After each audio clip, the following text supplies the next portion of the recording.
Direct relationships అయితే లేవమ్మా పళ్ళ ఇన్ఫెక్షన్, డెంటల్ ఇన్ఫెక్షన్కి, సైనసైటిస్కి. కానీ కొన్ని సందర్భాల్లో కొన్ని పళ్ళు సైనస్లోకి ప్రొజెక్ట్ అయి ఉంటాయి. సైనస్లోకి అంటే వాటి జనరల్గా ఒక థిన్ బోన్ ఉంటుంది పంటి చుట్టూ కూడా. కొన్ని సందర్భాల్లో ఆ బోన్ ఉండదు కొంతమందిలో, ఓన్లీ డైరెక్ట్గా సైనస్లోకి ప్రొజెక్ట్ అయి ఉంటుంది ఆ పన్ను. అలాంటి సందర్భంలో ఏమవుతుందంటే ఆ పన్ను కేరీస్ వచ్చినా, ఏదైనా ఇన్ఫెక్షన్ వచ్చినా, ఆ పంటి చుట్టూ పస్ చేరినా ఒక్కోసారి ఆ ఇన్ఫెక్షన్ డైరెక్ట్గా సైనస్లో స్ప్రెడ్ అయ్యి పస్ లాగా ఫామ్ అయ్యి ఎక్యూట్ ఇన్ఫెక్షన్ అంటే సడన్ సివియర్ ఇన్ఫెక్షన్లా మారే అవకాశం ఉంటుంది.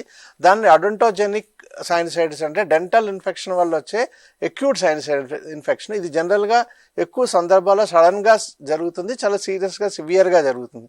ఇది కాకుండా కొన్ని సందర్భాల్లో అన్ఎరప్టెడ్ టీత్ అంటాం, అంటే పళ్ళు కొన్ని బయటికి రాకుండా సైనస్లో ఉండిపోతాయి అవి ఆ డెవలప్మెంటల్ ఏజ్లో.